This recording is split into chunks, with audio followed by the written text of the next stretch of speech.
Nina bankashana kaMenzi yaphuza umlaza ngameva nina bendlondle noPhapha ekhanda enhlana nasezantsi ezifundazweni zethu zonke khona eNingizimu Afrika. Sibingelele lena-ke iBlack Live TV igama lohlelo-ke izimpande ezama-Afrika. Igama lami King Sicaka Mwakaluqa. Ngiyathokoza ngiyathobeya kakhulu ukuthi nibe yingxenye yalo mndeni wethu okhulu usuku nosuku. Kuyinjabulo nje ukunibona nimamatheka nanele iy'tori zethu esiy'xoxayo esinethulela zona. Nganza kwethu siyabonga kakhulu. Okunye-ke ngifisa ukucacisa kubantu ukuthi bakwazi ukuthi uma ubona ngethula izinto ezithile la ohlelweni nginazisa like ama-product nani nganza kwethu ngisizeni akusimina odayisayo akusimina inyanga akusimina owazi kabanzi ngalokho kodwa nosebenzisa le number esuke nginikezayo nokwenzela ukuthi nikwazi ukuthola usizo nilidingayo direct.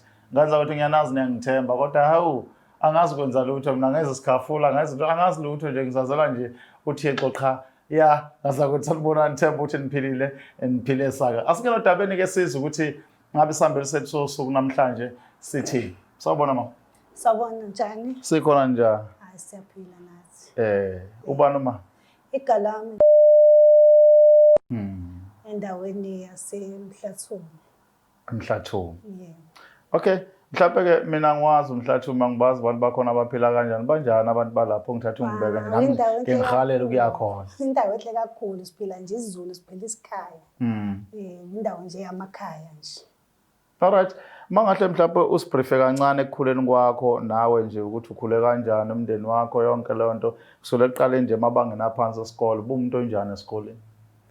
Esikoleni ngikhule ngumntwana obehlakaniphe kakhulu. Umndenini wami-ke bekumsumndeni nje obu-right kakhulu ucebile nje nothile kahle kahle. Okay. Yebo. Shuthi beningafani nezinye iy'ngane ey'nanayo. Cha, ekhaya nje asikwazi indaba yokuphuma sithi siyonana.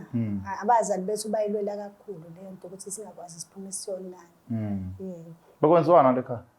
Ekhaya bebenamasimu kulinywa nje kunamabhizinisi kangangokuba amaveje bephuma odayisa ey'tolo ey'nkulu saplayela nje iy'ndawo ey'ngaphandle emazweni. Kuyiyona nto enikhulule ngayo naniyazi. Esikoleni bebimpilo bekazi ukuthi babeke isinkwa phezu etafula indawo ayizikho indaba ebebazali bethu bengazivakashisi kuzona ngoba hayi inhlolo uhlobo lemali belungekho. Yo, ngikhule phakathi omhlana nembeleko-ke. Kakhulu yonke into nje ekhaya bezenzakalela nje kumnandi kusho. Manje uma ungaxoxela umuntu lapha ekhaya okubukele njengamanje uyayibuza uyayiphendula pho ubekwa yini la? Njengoba ngabe ngaze ngafika la kumina inkinga yami ikanjena-ke ekhaya sikhule abazali bami banabantwana abawu-10 ngezulu bayishumi labo bantwana. Ekhaya imini uMafungwase. Kufungwa wena? Yebo, mina uMafungwase bese kuzokuthi-ke bese kuba abafana namantombazane-ke abangilandela kamuva. Kwahamba isikhashana wagula uma waqala kwahlabeka uma. Yabo, uma ehlabeka uma hayi ngithi ngiyababaza lokho phela imina okukhona kufanele ngimsize uma nobaba naye ngibambisa lokho kusho ukuthi ekhaya kwabantu ekhule kulinywa yabo ubaba bebhizi namabhizinisi eceleni mina bengisiza ukuthi ngisize uma ekhaya mangabe egula. Kwahamba isikhashana-ke nobaba nangithe ngibona behlabeka yabo. Ayikho indawo esingabahambisanga kuyona ibhedlela sizama usizo sahluleka phezulu kunjalo sihambile. Bagcina-ke sekuyinto-ke esithanda ukuba inkinga uma wagcina sengibiza ukuthi ucela ngifike eduze kwakhe. Kodwa into yangimangaza umama engabe esethi laba abanye abatwana bengezi. Uwe nje wedwa? Yebo, bacele mina ukuthi akufike mina. Yangidla lento ukuthi hawu. Kanjani uma afune mina ukuthi akufike mina kodwa abafowethu nodadewethu basele. Yabo. Indaba-ke iqale-ke ngiye-ke kuyena kuma-ke benaye kubaba-ke. Mangifika lapha ngibona bese bangitshela ngithi uyakhumbula but ukuthi ngithe sabahambisa esibhedlela. Babuya esibhedlela bayabantu abagulela ekhaya. Isikhathi esiningi abantu abadala bayakhishwa ibhedlela kuthiwa hayi hambani imnakekelo ekhaya. Manje kusho ukuthi bona base bayibona indlela yabo ukuthi yabo siyafika indlela yabo njengoba base bengicelela ekhaya. Yes. So ngase ngiya-ke kuyena kuma nobaba base bengitshela ukuthi hayi mntanami kunesimo esikanje njengoba kade nikhula la ekhaya ngithi uyabothi nikhule nabantwana eningahlupheki impilo yenu ibimnandi njengoba nibona isimo senisika nje kunento esifuna ukutshena yona la ekhaya sinamasimu kufika ama-truck amakhulu ezothatha impahla la ekhaya kodwa ngiyacabanga mntanami ukuthi bungakazi umbone umuntu oyengadini ensimini ayolima bungakazi uzubona umuntu ohamba echelela bungakazi uzubona umuntu niphume nihambe niyokwenza into ey'thile kunemgomo-ke mntanami esifuna ukukutshena yona ngoba sesiyabona insuku zethu ukuthi seziyaha kuphela emhlabeni. Oh yeah? Yebo. Bathi mgomo mini le? Umgomo wokuqala uma wangitshena ukuthi khona kwabanzima mase bengitshena ukuthi bayathwala. Hawu. Imake asibuyele emuva. Uma bethi lapha emasimini aze nibone umuntu elima baqinisile akwazi nibone umuntu elima. Asikaze size sibonele umuntu emhlonishwa. Asikaze size sibone umuntu etsimini asikaze kodwa futhi ukudla bekukhula kube kuhle nje. Hayibo. Hayi bekukhula kube kuhle kube hlaza ukudla futhi bekuthathwa endaweni ngale ndlela exakile njengoba ngisho ukuthi mina ekhaya sikhule singasilazi kuthiwa sisi. Now sebeyakutshela ukuthi ke njengoba yonke lento iyinhle ingaka nje thina singabazali benu sithwele kodwa bachuza ukuthi batshele wena ngoba umdala. Bashuza ukuthi batshele wonke umuntu. Angithi uyabona ukuthi laphana uma ngabe undlela abantshena ngathi nje baba beyothwala kunesivumelwano abasenzayo nenyanga yabo gobela wabo akufanele basenze nalokugobela ugobela kusho ukuthi wathi masenishaya insuku zenza ukuthi siyaphela emhlabeni niyoshiya kulo ntombazana omdala wenu nangempela ke ayi mangitshene kuma ke athi hayi sibani ekhaya sinithwele kanje yabo wena kuphela usifanele ukuqhubeke nakho ukuthwala kwethu lokho ungaliyekeleli ngoba ukuhamba kwethu kuphela kwakho nizosala nihlupheke wangitshena futhi isimo sempilo ukuthi masehlupheka sizoba kanjani ngabona nami ngamehlo omqondo ukuthi hayi khona yabo iqinisile lento esho abazali bami yabo wangiyalela inyanga ngahamba ngaya kuyona le nyanga engakashoni abazali bami bengakaphumi emhlabeni yami ahamba ngayibona le nyanga ngoba kwasekushiya ukuthi vele kufanele uphele u7 days ingafikile kuyona le nyanga yabathwalisa yabathwalisa ana ngempela ngahamba ngaya kuyona lo ngayifica inyanga hayi yazi ukuthi le nyanga eyihlala endlini eminyama uma ikhuluma awuyizwa uzwa ngevoice awuyiboni into ongabonakali nje ongabonakali uzwa ngevoice nje mekhuluma ukuthi hayi kunomuntu okhona lana futhi akusho ukuthi wakuyimina kuphela uvela kukhethe wena kumemeza ngazi ukuthi usubezwe ngoba yena usuke ngazi usuzwa ngoba ukuthi kukhona umuntu okanje uze ngoba esekubiza ethi sibanibani yabo masukuma ngaya kuyena into engayifica-ke lapha ngafika ngathola ukuthi kufanele ukuze ngikwazi ukuqhubeka nalaba bhizinisi asekhaya kufanele ngilale nayo le nyanga yona le ongayiboni yona le isingitshena yona le nyanga ukuthi mangabe ngifuna ukuqhubeka hayi sashaya isikhathi ngahamba ngathi ake ngihambe ngiyocabanga kahle ekhaya ngicabanga kahle lento badlula abazali bami emhlabeni ngempela bahamba hayi ngabona ukuthi ayisimo phela kusho ukuthi siyashuba phela ngivume ngihambe ngiphindele kuyona le nyanga ngivume ukulala nayo le nyanga mangilala nale nyanga hayi isho ukuthi insukwana uqhubeke futhi ibhizinisi asekhaya aqhubeka amabhizinisi abafowethu sebeyirishi nabo banamabhizinisi abo and imali ngiyayifaka ekhaya strong akukho into engayenzi ekhaya yebo mina ikhanda manje sebedlulile abazali emhlabeni sekuyimina osesele obhuti bami banamabhizinisi abanye bayafundisa babafundisi futhi bashadile labo obhuti banamabandla yebo banamabandla bashadile okay ngilale nale nyanga kusho isikhathi ukuthi inyanga isizodlula emhlabeni iphelelwa amandla isho inyanga ithi hayi shuthi sekumele ngingenelele kuphi ekhaya kubafowethu akithi uyakhumbula ukuthi bengithe abafowethu babafundisi nabafuthi abawu4 labafowethu babawu4 babafundisi babafundisi banamabhizinisi lamabhizinisi abazi bona ukuthi aqhamuke kanjani mina umuntu owaziyo yonke into la ekhaya creator wena uthi nani ngane zakwethu bona nithi niphila kanjani yebo mina obanikeza yonke into okwenzela ukuthi bakwazi nabo ukuthi baqhube nabo baphile njengezingane zakwethu Manje na into yafika ngixaka-ke kule nyanga-ke manje sengifikile kuyona singitshela sithi isiyaphela amandla ayo. Ukuze ngikwazi ukuqhubeka ngiphile nale nalempilo lesiphilayo yokuphilisa abantwana abafowethu umndeni wami sibe right nje. Kufanele ngami ngolala nalabafowethu abawu4. Ha, ingceke lezi. Uyakhumbula ukuthi ngithe abafundisi? Uyakhumbula ukuthi ngithe abashadile? Yeah.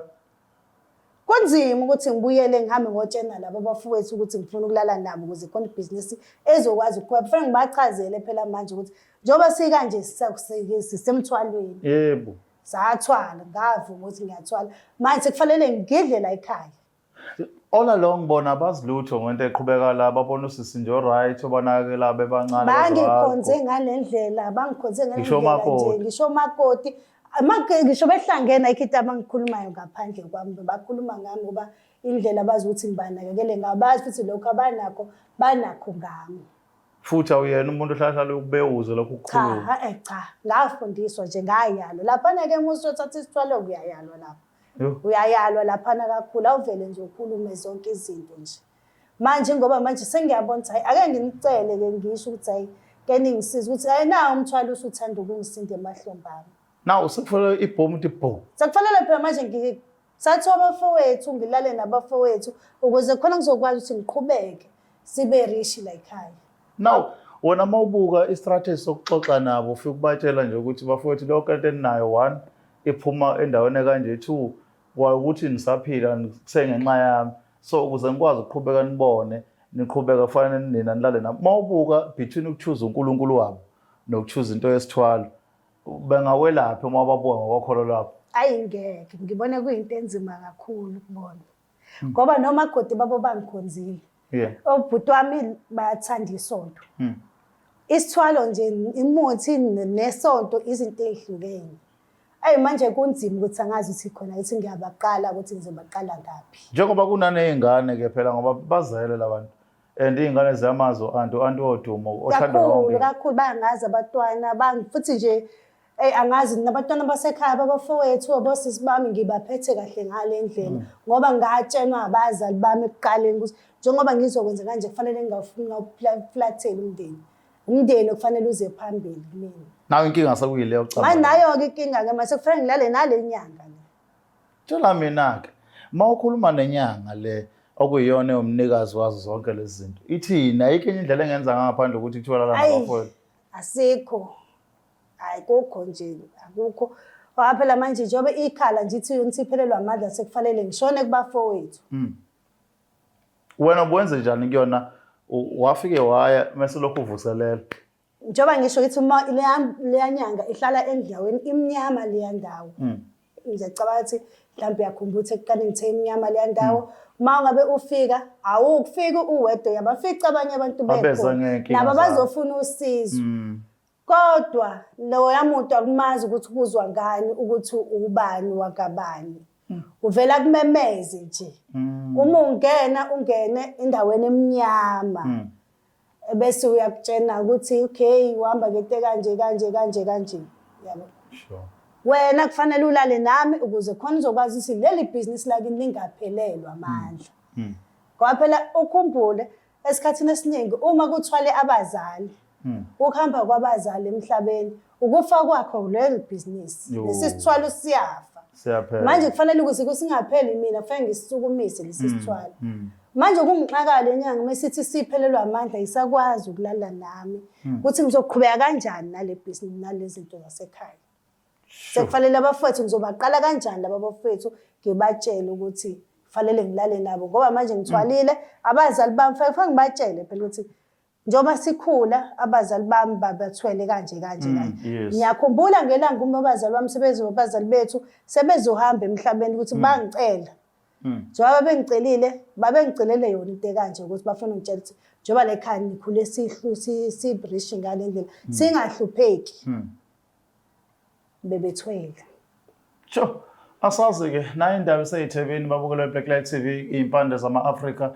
udadewethu Xoxo uDabelinaba into engiyithanda ngane ke manihlazi into nibuka masayidi onke, nibuke esayidini lokuthi ubhuti bakhe-ke bazoyibuka kanjani lento njengoba besho ukuthi bayingceku bashadelwe namakhosikazi abo amkhonze ngale ndlela ngoba makuxoxa ngomuntu onomusa onakekela umndeni wawususa phansi wayisa phezulu kanti yena uququdwa nje imfihlo ayitshelwa abazali before bahambe naye wayekhomitha kuyona. Sazi ukuthi wena mhlawumbe lapha ekhaya uma ucabanga ilona yiphi indlela asizakala ngayo ngoba inyanga lesikhuluma ngayo ayinalo usizo engalusho ngaphandle ukuthi ithi akalale nabafowabo. Ikhona nendlela ocabanga ukuthi ingalula for usisi ukuthi asizakala. Ntama wena manje kuthiwa akasibekela kuthiwa kufika umuntu njengamanje uthi phuma kulento uyiyeke completely ngaphandle ukuthi utshela abafuni. Uyayibona uphila impilo yokuhlupheka kunokuthi utshela abafuni leli ihlaza lingaka. Ayi angiyiboni ngiphila impilo yokuhlupheka ngoba ukuhlupheka into esingayazi nje ekhaya. Angiyiboni. Futhi kube kuthiwa ke mangathiwa ngithi ngiyayiyeka ungabe abazali bami ngisabahloniphi. Abazali bami ngisabahlonipha ngisho besephansi bephansi emgodini kodwa ngisabahlonipha. Inkinga ukuthi ke ingane zasekhaya ngiyitshena kanjani. Ngiyayibona leyo kulala nenyanga ngoba even though kuumuntu omdala wakomunye umuzi kodwa wakomunye umuzi efana no boyfriend nani umuntu wegazi elilodwa nawe uqala nje ucabanga ukuthi uzolala naye. Kuphela ngisho ubuthongo, kuphela ngisho ubuthongo ebusuku buyaphela buthi nya. Uprepare ngicabanga ukuthi into engizoyenza kanjani. And uyatshalwa lapho ukuthi uma ungayenzi leyo nto uyaphela nje yonke into kuyashabalala. Manje kulungile mgumulelo ubhuti kunokuthi kuphela kuyashabalala. Ukukhumula enzima kakhulu, hayi inzima. Inzima ngifuna ukuqamba amanga enzima. Ukukhumulela izingane zakwethu. Kunzima. Asithembe ukuthi ke kukhona usizo olutholakala ukwazi nawe ukutakuleka kulolu bishi uyibona uqhubeka nawe nempilo ofuna ukuyiphila ngendlela wena ohlele ngayo. Hayi ngiyajabula kakhulu mase ngithola usizo nje ongcono noma ke ukuthi noma kuthiwa ke mhlambe kodwa futhi ngantshelwa kahle ukuthi kobe kuphelile mangiphuma. Manje wena inhlupheka uyibona. Angiyiboni ngihlupheka ngifuna indlela yokuthi ngingenza kanjani ukuthi ngingafinyeleli kubafowethu. Kodwa ngingafinyeleli kubafowethu. Imali iqhubeke ibe khona kodwa ngingakwazi ukufinyelela einganeni zakwethu. Ngiyakuzwa mina. Asibonga kakhulu dadewethu. Angibonge kakhulu nje nokuthi ngigcine senizenga nangibiza kade ngimdinga ukuthi nifike nizongisiza. Ngiyababona abantu abaningi nibasiza sithi hayi nama ke ngibhale ngoba manje kulikhulu ukuthi ngivele ngihlale nabantu ngikhulume lezi zinto kanje ngijule kakhulu. Ngibonge kakhulu ukuthi niphinde futhi nibasize nabanye noma futhi kuvela abanye abasho mhlawumbe bazi ngazi ukuthi baqhubeke bangisize kule nkinga yami. Nibuye ningazise ngabonga kakhulu. Nina bendloveni amandla nina benkashana kaMenzi yaphuza umlaza kaMeva enhla nasezantsi siyabonga kakhulu ukuthi nithamele lesi siqephu sethu sanamhlanje. Ngiyethemba ke lokho sophinde sibuye futhi singasadle izigobe zamuntu sizonigixabeza ngesinye isigaxa sinoju ozothi masosibheka usibukisisa ukuthi cha akhona eNingizimu Afrika la kanti seNingizimu Afrika into nje iBlack Lives indlondlo kwezokusakaza noma uma uthanda ke masibiza ngezilo abanye ke ba amabutho. Nisale kahle. The Black Life TV.